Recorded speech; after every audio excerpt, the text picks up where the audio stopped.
Welcome back, dear viewers. You're still watching Nile Cruise on Nile TV, and in this segment, dear viewers, President Fattah al-Sisi announced in 2021 the birth of a new republic which accommodates everyone without discrimination and raises principles of democracy, equality, and citizenship.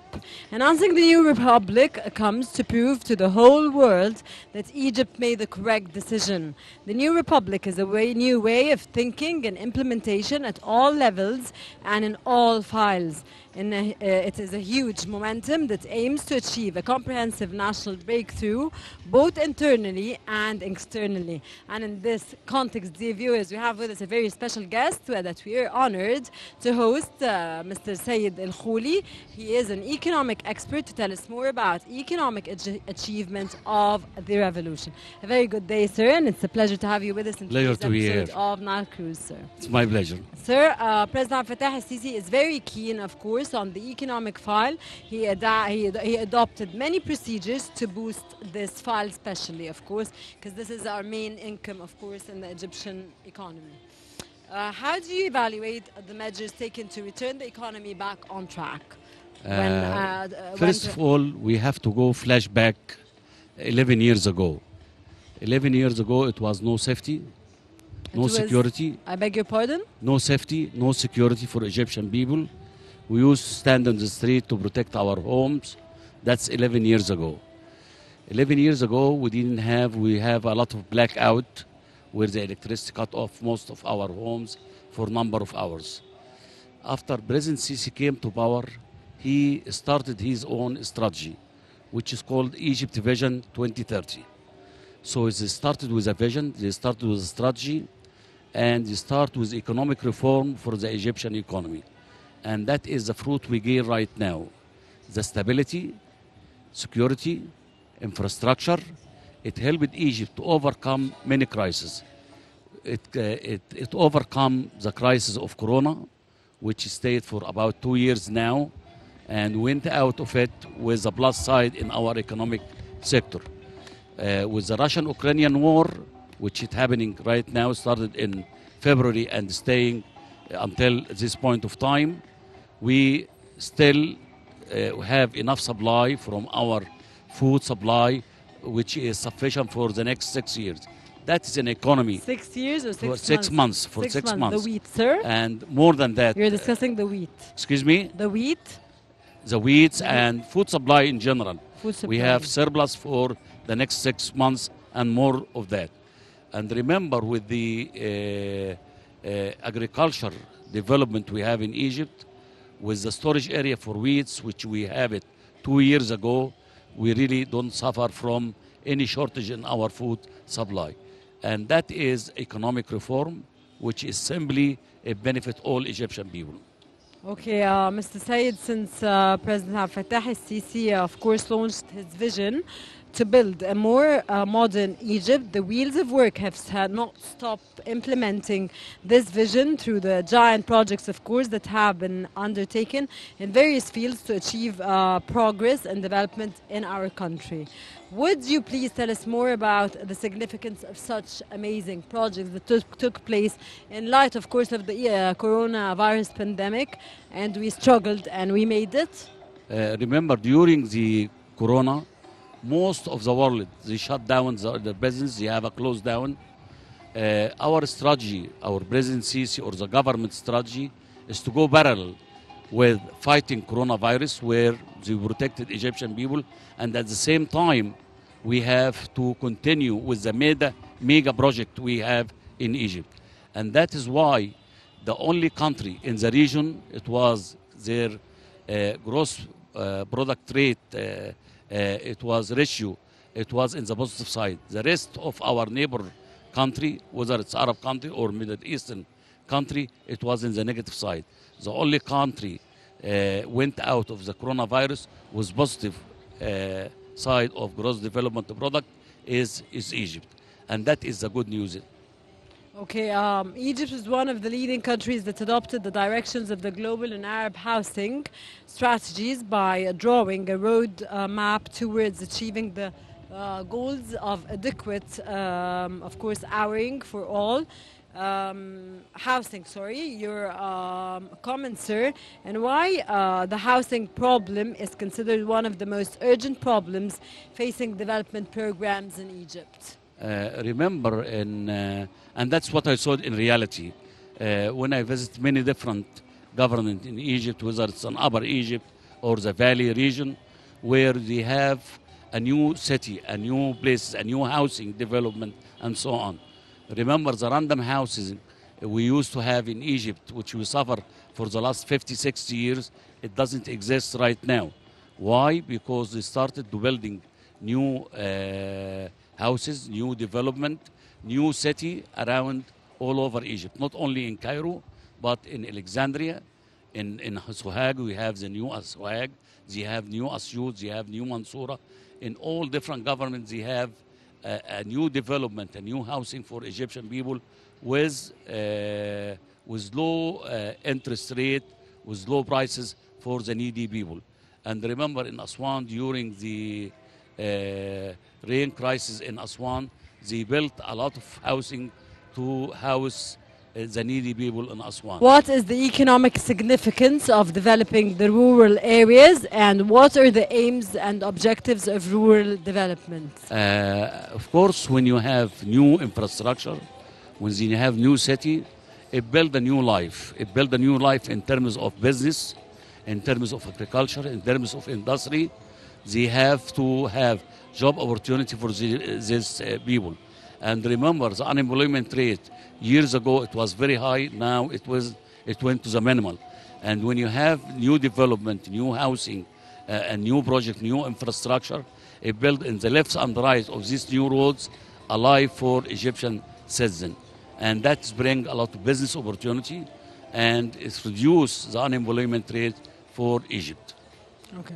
A Decent Life initiative, sir, a first stage aimed at injecting Egypt's 1.4 billion for funding micro, small and medium-sized enterprises. How far micro, small and medium-sized enterprises boosts its economy? Remember, the most industrial country in the world, like in the States, in Europe, and so on, 80% from their economy depend on a small and medium-sized business. In order to enhance Egyptian economy, you don't have to depend on only mega project. Mega project is very important, and that's supported by the government. But you need also the participation of small and medium enterprise to share the economical sector. Remember, small business is vary from number of employees for minimum of 5 up to 50 or up to 100, which it helps the economical development for Egypt. We need side by side mega project and small business, and the Egyptian government injected $1.4 billion Egyptian pound into small business in order to help small business people to enlarge their business, and this way it will be able to provide for taxation and so on into business and into economy. Sir, of course, Egypt has taken many steps to transform to a green economy. Would you tell us more about this, focusing on the environment-friendly projects implemented in the various fields? Remember, in November 2022, Egypt will host the biggest environmental convention in the whole world. And this will be in Sharm el-Sheikh in November 22. Of course, Egypt plays a major important role in renewable energy. It's not fuel energy. Now we have sun energy. We have renewable energy from wind and so on, which we started in the last 6 years and brings the fruits right now. And remember also we have a nuclear energy which will be operated in the next few years. So Egypt, it doesn't depend on only one source of energy power. It depends on several alternative for energy power. Okay, of course, moving to the new administrative capital, which marks a turning point, of course, in Egypt's history, the administrative capital, is a start of a new republic. What are the main features of the new republic from your own perspective, sir? Remember, we've been very occupied here in Cairo, for example. It is the crowded city in the whole world. And it's really opening a new capital or new capital for Egypt, which is it will host most of the public institution in Egypt in the new capital. It provide another opportunity for expanding Cairo to a greater Cairo again. So the new capital, it's a different means of developing all government institutions close to each other so they can communicate easily and so on. Okay, sir, the launch of an ambitious plan to develop electric trains and the underground system marked a very important leap forward, especially with the construction of the new administrative capital. What are your thoughts with regards to, of course, new electric trains, underground systems that are going to be more advanced in Egypt, our we have country? all different means of transportation now. Logistics is very important. In order to attract foreign direct investment, you have to provide infrastructure in terms of roads and tunnels and bridges, and also transportation. And remember, years ago, about 20 years ago, when we applied for the World Cup for Egypt, we didn't get it. Why? Because you don't have a ease of infrastructure, and so on. We didn't win the World Cup to be here in Egypt. Now we have all different means of transportation, whether you talk about public transportation or private transportation, electric train, and so on. So Egypt now expand their logistic in order to facilitate transportation for Egyptian people and for foreign direct investment to be able to provide better service for Egypt. And it attracts also a lot of tourism. Okay, of course, sir. It's worth to mention that the roads that are beginning, the roads, sir, that are being constructed are paving the way for development and acting as important arteries to bring about the required development to the country. Your intake on this, sir, especially that roads in Egypt have become very developed, and we're all proud, of course, of this development that's taking place. That's a very important issue. When President Sisi came to power, he concerned for two main things. Number one is to be able to make Egypt a better place, not for foreign people, but for the Egyptian people. He really concerned about the quality of life for Egyptian people. And he's working on this track for the last 8 years, where he developed skills for Egyptian people. He developed the means for transportation, for housing, and all of that. And all of that really puts in order to have a productive Egyptian way. And this needs cooperation between the people of Egyptian people with the government and the leadership of Egypt. And that's a very important issue. Okay, sir. Of course, the president directly directed to intensify the efforts with regard to the digital transformation plan to provide the latest services to citizens in a simple and accessible manner. How do you read this, sir? Of course, to read the government's plan to modernize the governmental system from your own perspective. Earlier, you asked me about the new capital of Egypt. The new capital of Egypt, it's totally the administrative capital of Egypt.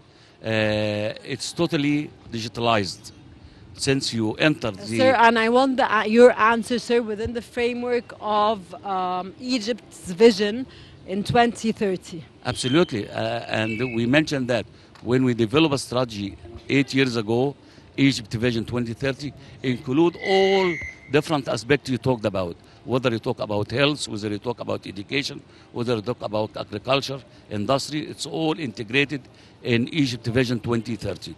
And remember, when we talk about digital transformation, it protects us for corruption.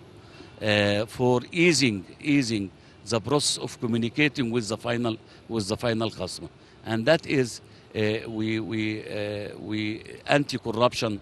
It help digital transformation. It help us in anti-corruption in Egypt. Okay, Mr. Sayed, how can we invest in human cadres or calibers to be able to use the best means of modern technology, and how far will digital transformation lead to achieve unprecedented development in the economy and in labor markets? Let me make the question easier, sir.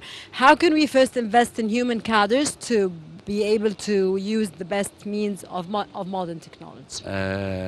Since day one, he came to power, President Sisi, he mentioned that very clearly. And we want to develop, so they have the National Academy for Training, where they give a training program for a young generation in order to be able to lead the future of Egypt. And that is not only for Egyptian, but he launched it for African nation. When a couple of years ago, Egypt was the president of African conference, if you remember, and President Sisi was the president of the African conference, and it issued the National Academy for Training to train young people in order to be able to lead for the future of Egypt. Not only the Egyptian, but the invited people from African nation and from Africa, from Arab nation. Remember, and I'm not saying that because I'm from academia, but we used to be the leader of education, human resource development in Egypt, and we are coming back to the same stage as we used before. Okay, sir, how far will digital transformation lead to achieve unprecedented development in our economy, in the Egyptian economy, and in the labor market? Remember, with digital transformation, they used to say when you have to have digital transformation, you will be able to downsize your workforce. Of course, that is not true, because digital transformation, it means you need more skills, you need more development in order to be able to cope with the new line of business, with the new knowledge, with the new know-how, and so on. Okay, sir, how do you see Egypt in the framework of 2030 and the and how Egypt is going to reach, as we are going in a very quick pace under the auspices of President Abdel Fattah al-Sisi in development in the capitals that President Abdel Fattah al-Sisi is working on, such as the new administrative capital, of course, the new Alamein city, where he is working very hard on all the roads, all the museums that President Fattah al-Sisi worked on to invest in our economy, to enhance economy in Egypt, for foreigners to come, for investors to come. Saudi king was here in Egypt a few days ago, a week ago, and the Saudi king was very keen on investing here in Egypt. Many, of course, conferences are held. Prime Minister Mustafa Madbouli works very hard on investors to come to Egypt and invest here in Egypt. How do you read all that's happening so quick in Egypt? Remember, environment is very important. Environment is very important. And the investment environment is very important. In order for investor to come to Egypt, and that's what planning all about, you have to have a good infrastructure in terms of roads. You have to have excess power supply, which we have it right now. We have stability and security in all our region in Egypt, and that is, it enable foreign direct investment. And remember, the effect of Russian-Ukrainian war, it affected the foreign direct investment in Europe and in the other side of the sea. But in Egypt, it's safe haven right now in order to attract foreign direct investment. Why I'm saying that? Because the location of Egypt is very important. The infrastructure in Egypt is in a very, very, very high standard worldwide. We have excess power supply. We have the human resource, as you mentioned before, We invest in a human capital. We have a high-skilled labor market. Compared to any other labor market, we are much, much less expensive. So we can attract more, and we have a stability in our leadership. Egypt, in terms of political stability, they are stable. In economical stability, they are stable. So our people, we are able to attract more and more foreign direct investment. Not only from the Arab region, like from Saudi Arabia, from Kuwait, from Bahrain, from Qatar, which the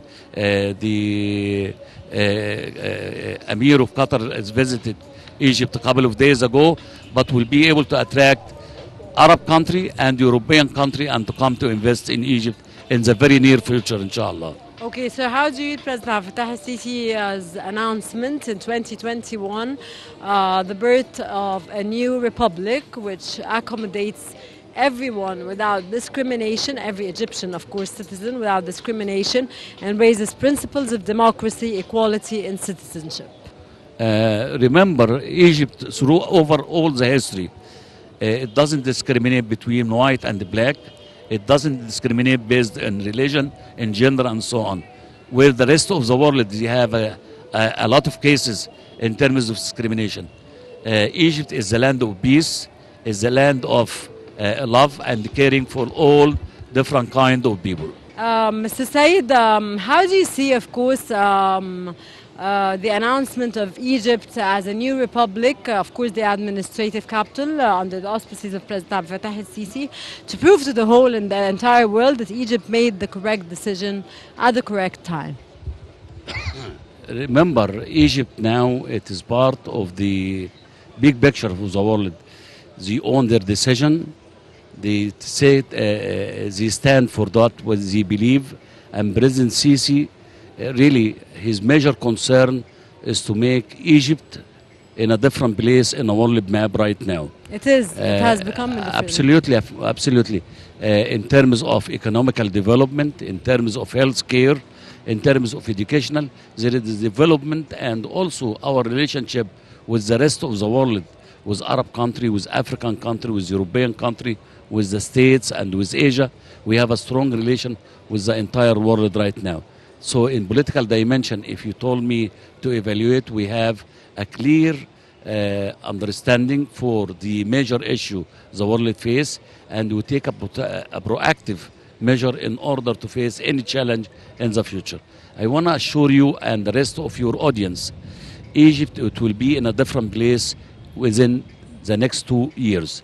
The economic development, it will grow year after year, and the standard of living will be in a better position. But for us as Egyptian, we have to be patient in order to see the fruits of Egypt Vision 2030 for all Egyptian people. Okay, sir, how do you want us to be patient? And which means define be patient? We have to wait and see.